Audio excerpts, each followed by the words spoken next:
Halo guys, back with me Dendi. Selamat datang di Donor episode 20. Kali ini gue pengen ngebawain sebuah sebuah kasus yang mana sangat menggemparkan negara Australia pada waktu itu. Lagi-lagi sebuah keluarga yang kaya raya, yang saling menyayangi, tewas terbunuh secara sadis. Pembunuhan sadis ini terjadi di kota Sydney. Dan kalau kalian tahu motif pembunuhannya, gue yakin kalian pasti bakal gregetan sih. Penasaran? Langsung aja gue mulai ceritanya.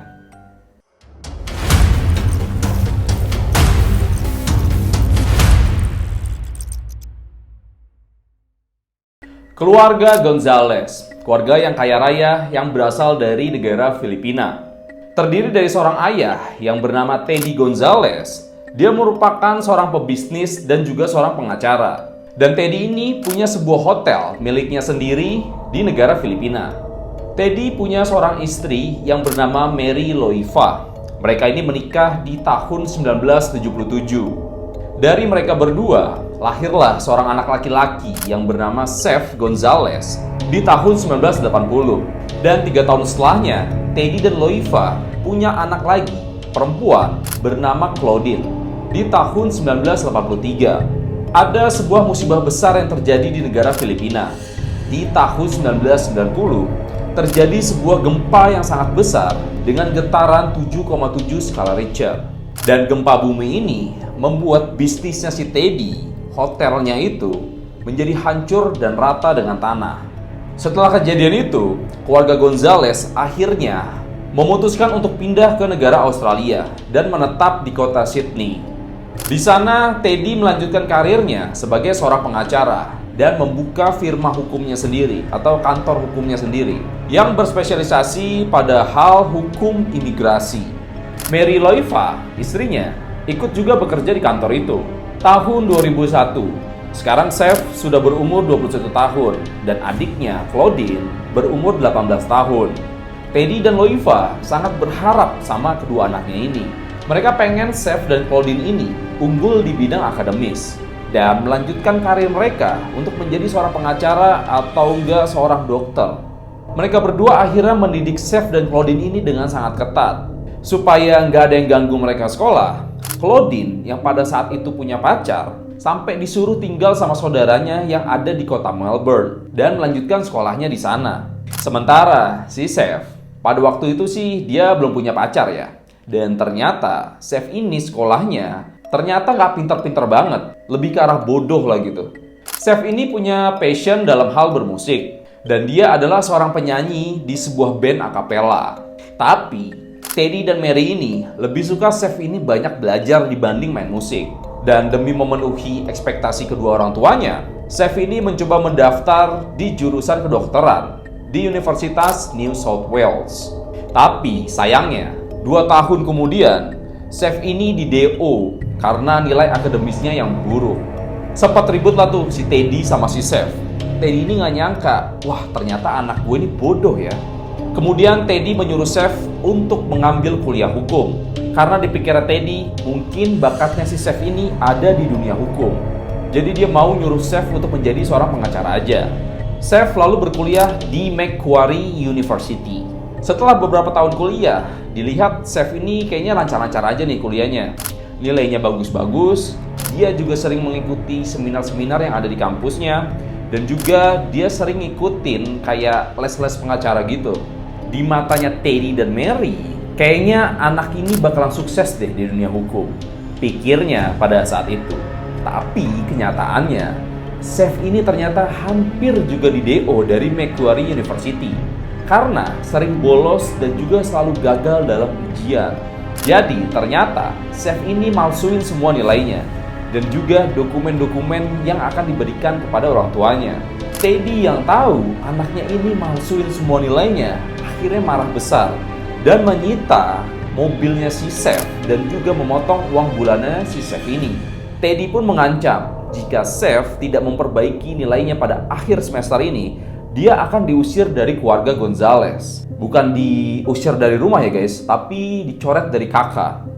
Pada saat yang sama, Seth ini juga ketahuan lagi pacaran dan ke arah mau tunangan gitu sama salah satu seniornya yang ada di kampus. Tapi nggak disetujuin sama ibunya karena ibunya pikir pasangannya ini terlalu tua untuk Chef.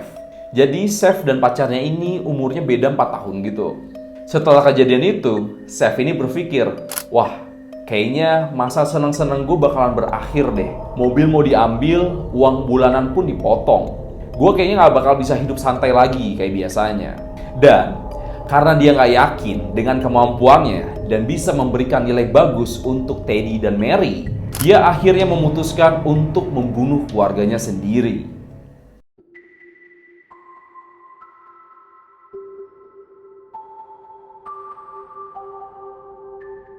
Keputusan Chef untuk membunuh keluarganya ini udah semakin bulat. Dia lalu cari-cari di internet bagaimana cara untuk membunuh orang dengan aman. Dia lihat ada sebuah kacang beracun yang kalau dimakan bisa ngebuat orang itu meninggal dalam 3 hari. Dan meninggalnya itu kelihatannya kayak keracunan makanan kalau ketika diotopsi. Bukan karena dikasih racun atau semacamnya. Jadi dia pikir itu adalah cara yang paling aman untuk membunuh keluarganya. Dia lalu memesan kacang beracun itu dari Amerika. Setelah sampai di tangannya si Chef, akhirnya kacang itu dikasih tuh ke Teddy, Mary, dan juga adiknya Claudine. Chef juga membuat sebuah surat kepada Australia Quarantine Inspection Service untuk mengelabui aksinya ini. Dia tulis suratnya kayak ngasih tahu, makanan ini ternyata beracun dan kalian harus segera menariknya dari peredaran. Kira-kira isinya kayak gitu deh suratnya. Nah, jadi si Chef ini kayak misalkan dia beli mie instan dari supermarket dan mie instan itu dicampur sama kacang beracun tadi lalu dikasih ke keluarganya. Nah, jadi dia nulis surat kayak isinya keluarga saya meninggal karena habis memakan mie instan ini. Kalian harus bertanggung jawab dengan menariknya dari peredaran. Jadi bener-bener nunjukin kayak keluarganya ini meninggal emang karena keracunan makanan. Tapi sayangnya setelah beberapa hari gak ada efek yang terjadi. Ibunya ini cuma muntah-muntah biasa. Sempat dirawat di rumah sakit, tapi besoknya langsung pulang karena udah sembuh. Chef yang kesal karena ngerasa dibohongin, memutuskan menggunakan cara lain untuk membunuh keluarganya ini. 8 hari kemudian, pada tanggal 10 Juli tahun 2001, sekitar jam makan siang, Chef pulang ke rumahnya. Dan di rumahnya, dia menemukan adiknya lagi belajar sendirian di dalam kamar. Claudine, yang pada saat itu gak tahu kalau dia mau dibunuh, sempat negor kakaknya dan menawarkan makanan yang ada di dalam kulkas. Chef pada saat itu diam aja dan langsung pergi ke dapur. Bukannya mengambil makanan yang ditawarkan sama si Claudine, dia malah mengambil sebuah pisau dan juga tongkat baseball. Lalu dia masuk lagi ke dalam kamar Claudine dan memukul secara membabi buta kepalanya Claudine sebanyak 6 kali sampai kepalanya pecah. Lalu, untuk memastikan kalau si Claudine udah benar-benar meninggal, dia menusuk tubuhnya Claudine sebanyak 7 kali, 5 kali di leher dan 2 kali di bagian dada.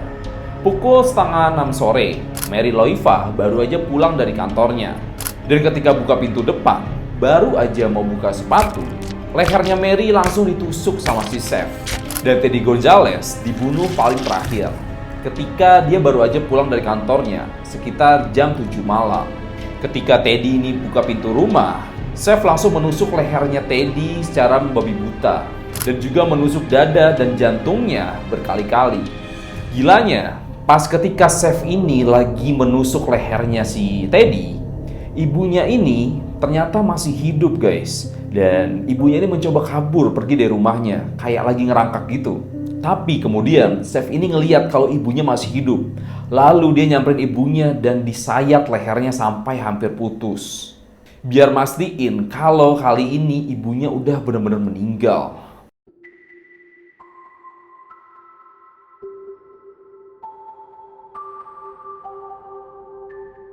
Setelah ngebunuh keluarganya, Chef ini lalu pergi ke kamarnya dan mengganti baju. Dia lalu turun ke bawah dan menulis di tembok ruang tamunya, "Fuck off Asians." Dia nulis ini biar polisi ketika sampai di rumahnya mikir kalau misalkan ternyata rumah ini dirampok sama orang yang sangat rasis. Setelah itu, dia pergi ke kamar ibunya untuk mengambil semua perhiasan dan keluar dari rumah itu. Sekitar jam 8 malam, dia pergi ke rumah temannya dan nongkrong selama 2 jam di sebuah pusat game. Setelah itu sekitar jam 11.45 malam, Chef ini pulang ke rumahnya. Dan di sana dia langsung menelpon polisi. Di telepon itu dia bilang kalau baru aja dia pulang dari pusat bermain dan udah nemuin keluarganya tewas terbunuh secara sadis. Dia juga berpura-pura ketika dia baru sampai rumah, dia sempat mergokin pelakunya ini dan mengejarnya sebelum akhirnya pelaku ini berhasil kabur. Jadi dia kayak nyusun alibi gitu biar nggak ketahuan sama polisi. Beberapa hari kemudian berlalu, Chef ini belum ketahuan nih. Dia akhirnya bergerak cepat untuk mengamankan warisan dari bapaknya. Yap, motif terbesar dia adalah untuk menguasai harta keluarganya tanpa harus mikirin pusing harus kuliah. Dia juga kesal sama adiknya, si Claudine. Karena si Claudine lah yang melaporkan semua nilai-nilai palsu dan dokumen-dokumen palsu kepada Teddy dan Mary. Jadi dia bunuh deh adiknya sekalian. Chef lalu menelpon akuntan bapaknya untuk meminta semua dana pensiun yang ada. Dia juga menggadai perhiasan orang tuanya dan juga mobil milik kedua orang tuanya. Dan dalam 2 bulan, Chef ini berhasil membeli sebuah mobil Lexus mewah dan juga sebuah apartemen yang sangat mewah dan tinggal nyaman di dalamnya.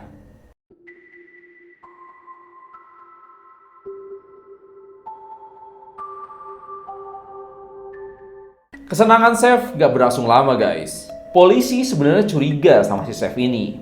Karena setiap dia ditanyain atau diinterogasi, Chef ini kelihatan tenang. Dan kayak gak kerasa kehilangan sama sekali gitu. Dan juga polisi menemukan banyak kejanggalan di kasus ini. Chef bilang kalau di hari itu kan dia baru aja habis nongkrong sama temennya.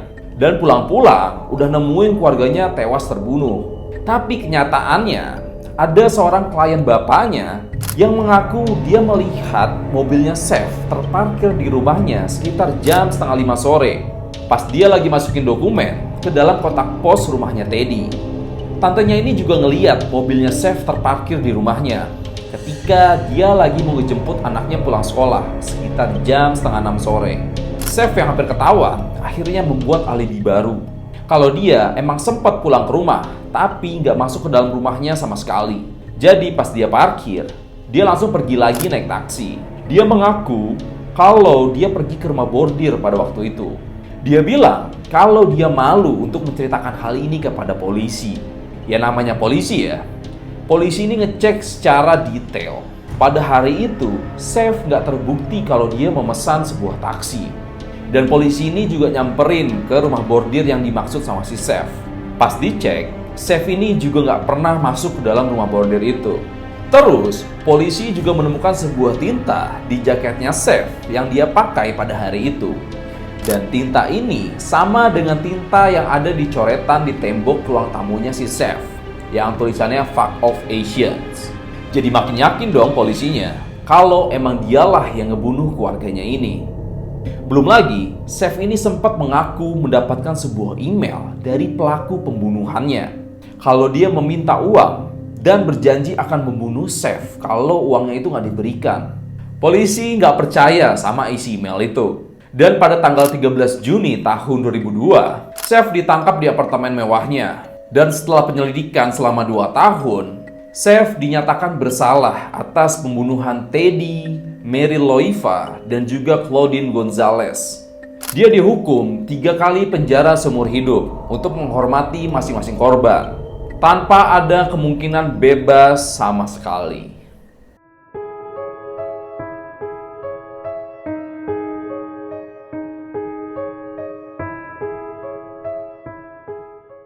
Oke, baiklah buat kalian yang pengen gue ngebawain cerita horor atau kasus-kasus yang belum terpecahkan, bisa banget langsung aja ya komen di bawah. Nanti coba gue bawain cerita-cerita yang kalian request itu. Atau kalian pengen ngirimin cerita horor nyata kalian, boleh banget langsung aja nanti DM ke Instagram gue. Atau kalian mau ngirim email juga boleh kok. Nanti gue cantumin semua di deskripsi ya. Yaudah, sampai sini dulu. Sampai ketemu di episode donor berikutnya. Thank you so much for watching guys. Bye-bye.